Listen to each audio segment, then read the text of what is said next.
रमेश अब बड़ा हो गया था, पढ़ लिखकर अब उसकी एक अच्छी सी नौकरी एक शहर में भी लग गई थी। कुछ दिनों के बाद उसके माँ बाप ने उसकी शादी एक सुंदर और सुशील लड़की से करा दी, जो कि वह भी नौकरी करती थी। अब रमेश और पत्नी दोनों जॉब करते हुए एक साथ ही शहर में बस गए थे। कुछ दिनों के पश्चात रमेश के पिताजी भी अब इस दुनिया को छोड़कर चले गए, जिसके बाद उसकी माँ एकदम सी अकेले सी हो गई थी। जिसके बाद कुछ दिनों के बाद रमेश अपनी माँ को अपने साथ रहने के लिए शहर ले आया। एक दिन की बात है, सुबह रमेश की पत्नी को ऑफिस जल्दी जाना था, सो वह सब कुछ जल्दी से तैयार करके रमेश का खाना पैक करके ऑफिस चली गई। फिर इसके बाद रमेश भी जल्दी जल्दी तैयार होकर ऑफिस निकल गया था। फिर कुछ समय बाद रमेश की माँ ने देखा कि उसका बेटा तो खाने का लंच बॉक्स पर ही भूल गया है, तो माँ ने बिना देर करते हुए फटाफट ऑफिस पहुँच गई और पास में एक कुर्सी पर बैठ गई, क्योंकि कंपनी में बाहर के व्यक्तियों को अंदर जाने के लिए मना था। सो फिर बेटे को दिक्कत ना हो इसलिए फोन न करके मैसेज किया, लेकिन रमेश अपने काम में बिजी था। सो माँ के मैसेज पर ज्यादा ध्यान ना दिया, लेकिन उसकी माँ बाहर कब से उसका इंतजार कर रही थी।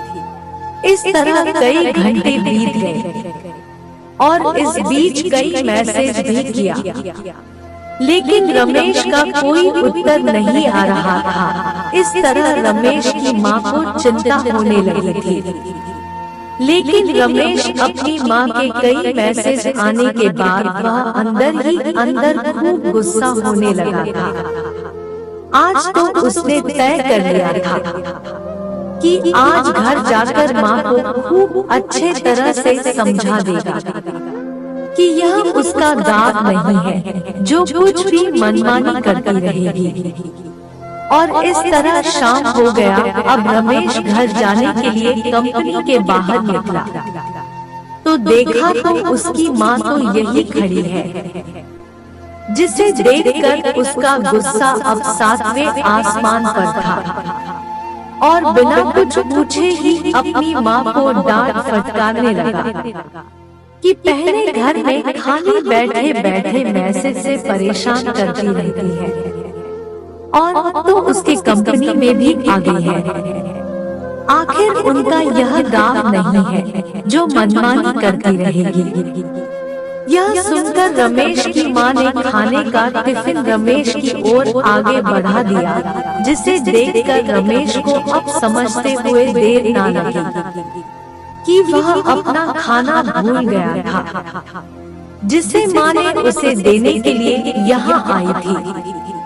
इसके बाद रमेश की माँ बोली, बेटा भले ही तुम बड़े हो गए हो, बड़े शहर में रहने लगे हो, भले ही अच्छे बुरे की ज्यादा समझ आ गई हो, लेकिन मेरे लिए आज भी मेरे कलेजे का टुकड़ा ही हो, जिसे मैंने बचपन से लेकर आज तक पालते हुए आ रही हूँ। रमेश की अब आंखें खुल चुकी थी कि आखिर उसकी माँ उसकी परवाह करते हुए खाना लेकर आई थी, जिसे वह बिना सोचे समझे अपनी माँ को ही डांटे जा रहा था। अब उसे अपने किए हुए पर बहुत पछतावा हो रहा था, जिसे देखकर माँ ने उसे एक बार फिर से अपने गले लगा लिया और इस तरह रमेश ने अब आगे से खुद को माँ के लिए बदल लिया था। अब उनकी पहले से ज्यादा अच्छे से देखभाल करने लगा था, जिसके बाद माँ को अब शहर भी अच्छा लगने लगा था, क्योंकि अब उसका बेटा फिर से उसे मिल गया था। इस कहानी से हमें यही शिक्षा मिलती है कि एक तरफ जहाँ हम पढ़ लिख कर खुद को ज्यादा ही समझदार समझने लगते हैं, जिससे जाने अनजाने में माता पिता की बातों को गलत साबित करने में लग जाते हैं। लेकिन हम सभी यह भूल जाते हैं, जिस माँ बाप ने अपने बच्चों को खुशियों के लिए अपनी खुशियों तक का त्याग कर दिया हो, वो माँ बाप भला अपने बच्चों का कैसे बुरा कर सकती है।